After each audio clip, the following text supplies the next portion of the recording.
परम सत्कारयोग गुरु प्यारी साध संगत जी, राधा स्वामी जी।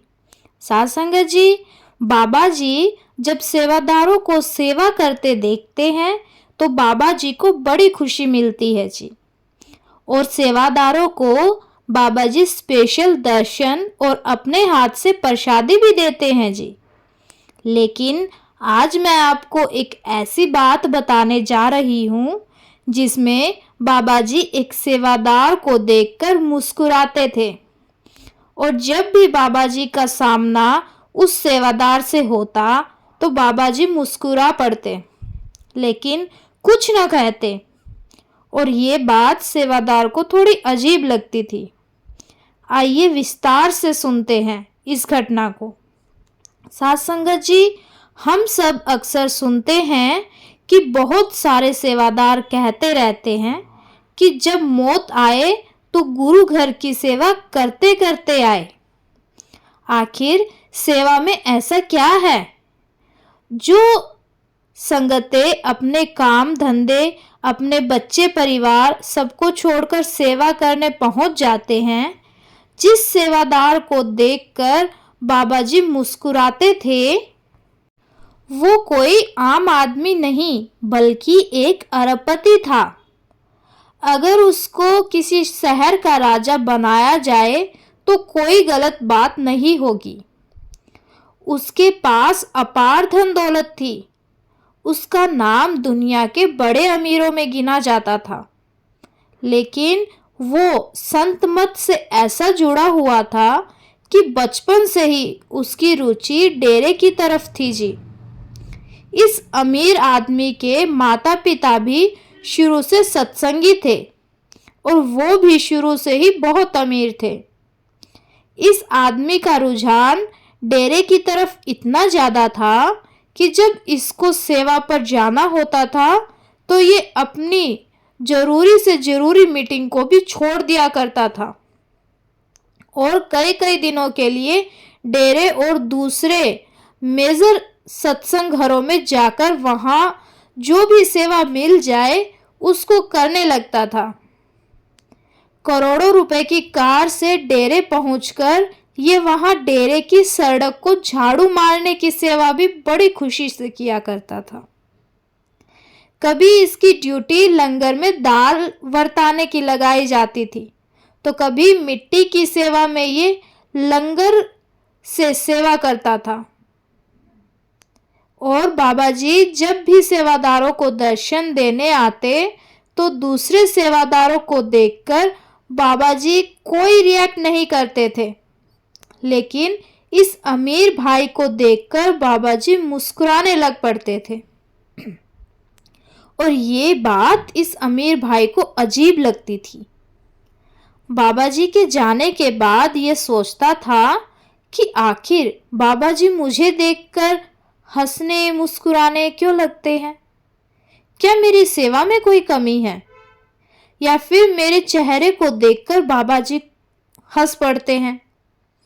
इसको कुछ भी समझ नहीं आता था।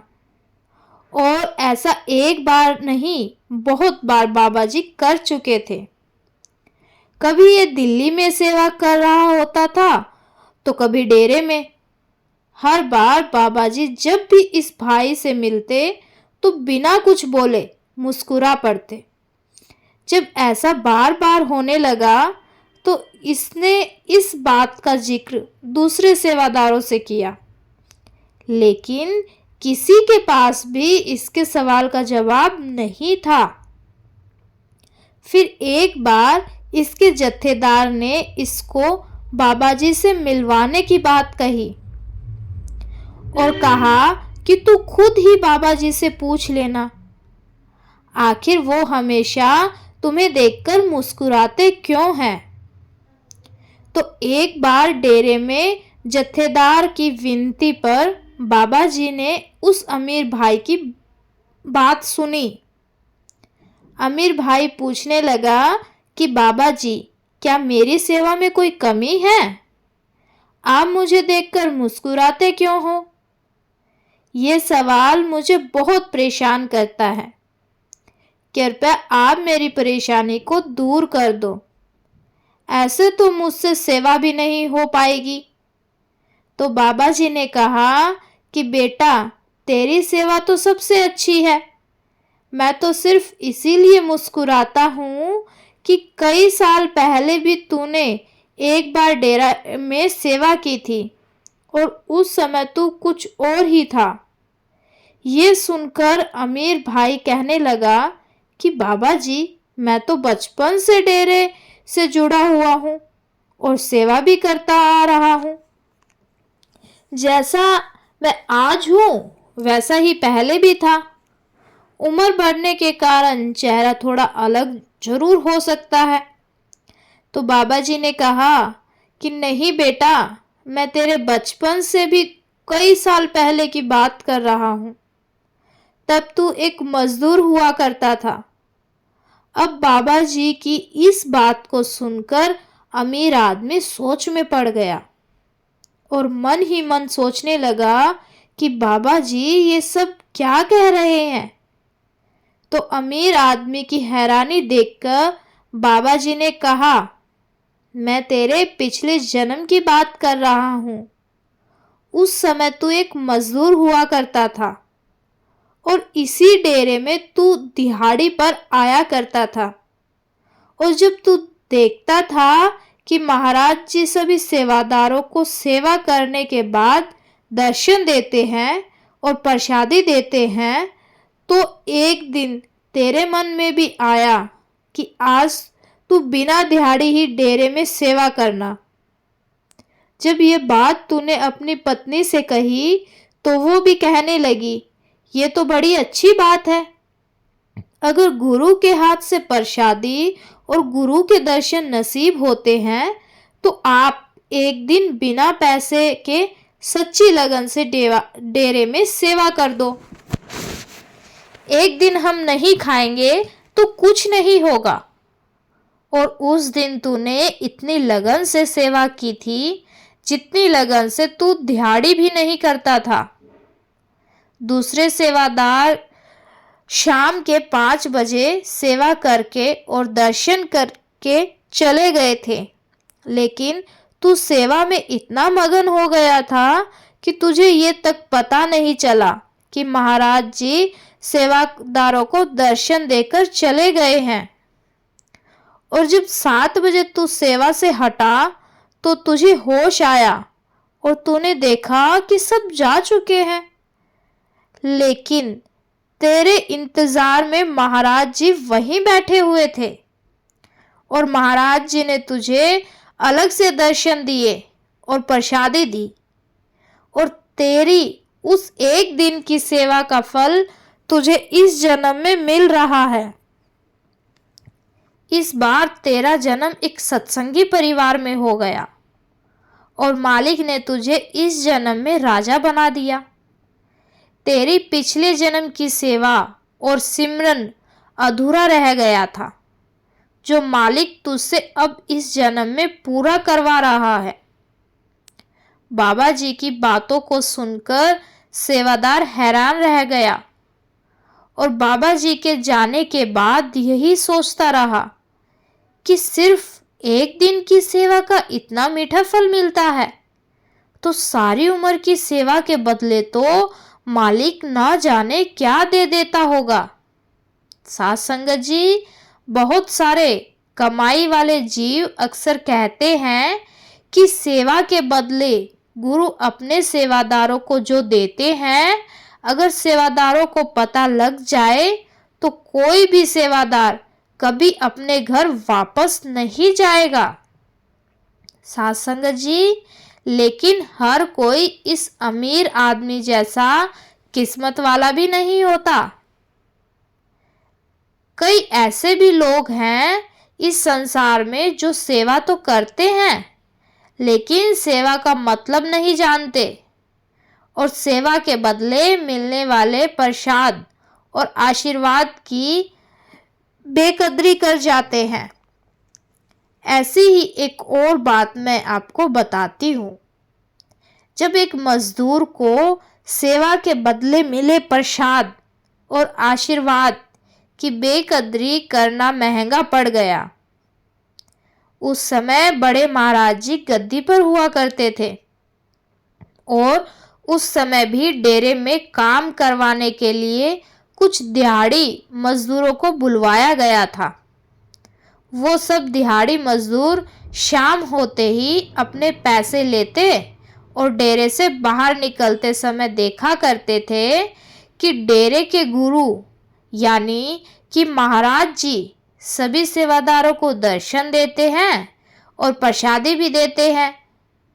इन सब मजदूरों में से जब एक मजदूर ने इस बात के बारे में अपने घर पहुंचकर अपनी माँ को बताया तो उसकी माँ कहने लगी कि बेटा, मैंने सुना है डेरे वाले गुरुजी सेवा के बदले बहुत कुछ दे देते हैं, इसीलिए तू कुछ दिन डेरे में सेवा करा।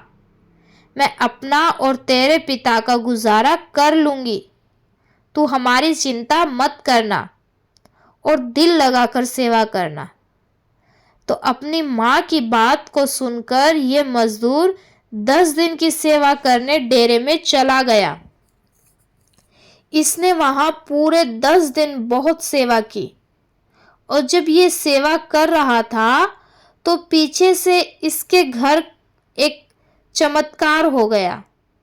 इसके पिताजी की एक खानदानी और बंजर जमीन थी जो बहुत कोशिश के बाद भी बेकार पड़ी रहती थी, बिक नहीं रही थी। ना तो उस पर खेती होती थी और ना ही कोई खरीदार मिल रहा था। लेकिन फिर अचानक ही उस जमीन को बहुत अच्छे दाम देकर किसी ने खरीद लिया और जमीन के पैसे इसके पिता को दे दिए। अब 10 दिन के बाद इसके जत्थे के वापस जाने का टाइम आया तो हुजूर महाराज जी ने सभी सेवादारों को अपने पास बुलाया और सबको दर्शन दिए।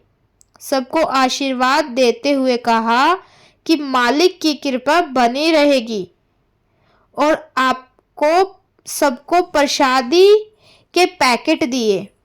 सभी सेवादार खुशी खुशी डेरे से वापस लौट गए। लेकिन ये जो मजदूर था ये वापस जाते समय सोच में पड़ गया कि 10 दिन की सेवा के बदले मिला ही क्या, सिर्फ एक छोटा सा पैकेट, इसका मैं क्या करूँगा। ये सोचता हुआ मजदूर जत्थे के साथ वापस चल पड़ा और वापसी के रास्ते में एक ढाबा पड़ता था। उस ढाबे का मालिक अक्सर डेरे से आने और जाने वाले सेवादारों को लंगर कराया करता था। तो उस दिन जब मजदूर का जत्था उस ढाबे पर लंगर के लिए रुका तो ढाबे का मालिक मजदूर के पास आकर पूछने लगा कि क्या आपको महाराज जी ने दर्शन दिए। तो मजदूर ने मायूसी से हाँ में सिर हिला दिया और मजदूर कहने लगा कि अगर 10 दिन की सेवा के बदले सिर्फ ये छोटा सा पैकेट मिलना था तो क्या फ़ायदा ऐसी सेवा का। ये सुनकर ढाबे वाला पूछने लगा कि क्या सिर्फ यही पैकेट मिला, महाराज जी ने कोई वचन नहीं दिए। तो मजदूर मायूसी से कहने लगा कि उन्होंने कहा कि मालिक की कृपा तुझ पर बनी रहेगी। ये सुनकर ढाबे वाला कहने लगा कि अगर मैं तुझे 1000 रुपये दूं तो क्या तुम इस वचनों को मुझे दे सकते हो जो महाराज जी ने तुम्हारे लिए कहे थे। तो मजदूर सोचने लगा कि कैसा मूर्ख आदमी है ये जो मुझे इस वचन के बदले 1000 रुपये देने को तैयार हो गया। मजदूर से झट से हाँ कर दी और ढाबे वाले को वही वचन वही आशीर्वाद बोल दिया और 1000 रुपये लेकर घर की तरफ निकल पड़ा। जब रात को घर पहुंचा तो माता पिता दोनों रो रहे थे। ये देखकर मजदूर ने घबरा कर पूछा कि क्या हुआ। तो माता पिता ने बताया कि जब तू वहां डेरे में सेवा कर रहा था तो हमारी बंजर जमीन का एक खरीदार मिल गया और उसने 2 लाख रुपए देकर हमारी जमीन को खरीद लिया। तो मजदूर कहने लगा कि ये तो बड़ी खुशी की बात है, लेकिन आप दोनों रो क्यों रहे हो? तो माता पिता ने बताया कि आज शाम को हम बाजार सब्जी खरीदने गए थे और जब घर वापस लौटे तो 2 लाख रुपए चोरी हो चुके थे। ये सुनकर मजदूर हैरान हो गया और सोचने लगा कि आज शाम को ये ही तो मैंने हुजूर महाराज जी के वचनों का सौदा 1,000 रुपए में किया था और शाम को ही मेरे घर में इतनी बड़ी चोरी हो गई। मजदूर को समझते एक पल भी ना लगा कि ये सब क्यों हुआ। मजदूर ने सारी बात अपनी माता पिता को बताई तो दोनों ने मजदूर को बहुत डांट लगाई। दोनों ने समझाया कि गुरु के आशीर्वाद को बेचने का पाप किया है तूने। अब तुझे डेरे जाकर महाराज जी से माफी मांगनी होगी। मजदूर को अपनी करने का बहुत ज्यादा पछतावा हो रहा था।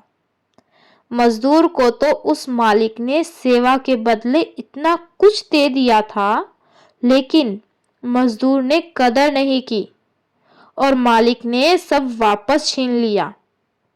मजदूर ने फिर से डेरे जाकर बहुत सेवा की और अपनी करने की माफी भी मांगी। साध संगत जी, अगर हम सेवा को किसी चीज के लालच में करने लगेंगे तो उसको सेवा नहीं सौदा कहते हैं।